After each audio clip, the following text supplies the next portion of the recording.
ഈശോയുടെ പ്രഭു തിരുനാൾ ആഘോഷിക്കുന്ന ഈ ഡിസംബർ മാസത്തിലെ ഈ പ്രഭാതത്തിൽ നമുക്ക് ഈശോയുടെ വചനങ്ങൾ ധ്യാനിക്കുകയും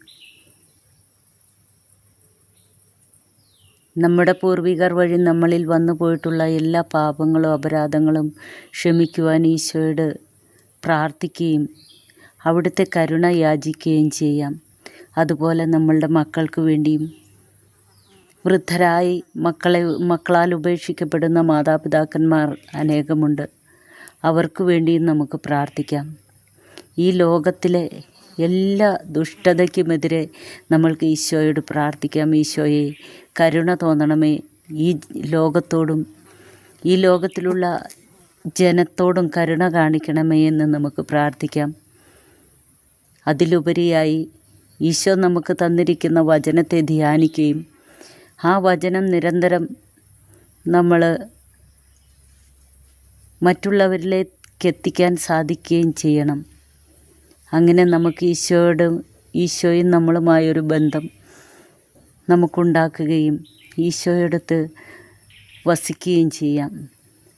ഓരോ ഭവനത്തിലും പ്രാർത്ഥനയിൽ വചനം വായിക്കുകയും ആ വചനത്തോട് ചേർന്നിരുന്ന് ധ്യാനിക്കുകയും ചെയ്യുമ്പോൾ നമ്മുടെ ഭവനത്തിൽ ശാന്തിയും സമാധാനവും നിലനിൽക്കും. നമ്മുടെ മക്കൾ അനുഗ്രഹീതരാകും. അതിനായി നമുക്കിന്ന് ഈ പ്രഭാതത്തിൽ ഈശോയുടെ നമ്മുടെ കുടുംബത്തോടും നമ്മുടെ ബന്ധുമിത്രാദികളോടും നമ്മുടെ സഹപ്രവർത്തകരോടും അതിലുപരി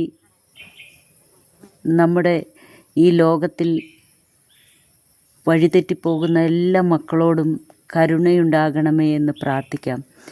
ഇന്ന് നിങ്ങൾക്കായി ഞാൻ ഈ പ്രഭാതത്തിൽ സമർപ്പിക്കുന്ന വചനം യെശയ്യാ 33:2 വാക്യമാണ്. കർത്താവേ, ഞങ്ങളോട് കരുണയുണ്ടാകണമേ, ഞങ്ങൾ അങ്ങേക്ക് വേണ്ടി കാത്തിരിക്കുന്നു. ഓരോ പ്രഭാതത്തിലും ഞങ്ങളുടെ കരവും കഷ്ടതയുടെ കാലത്ത് ഞങ്ങളുടെ രക്ഷയുമായിരിക്കണമേ. നമ്മുടെ കർത്താവ്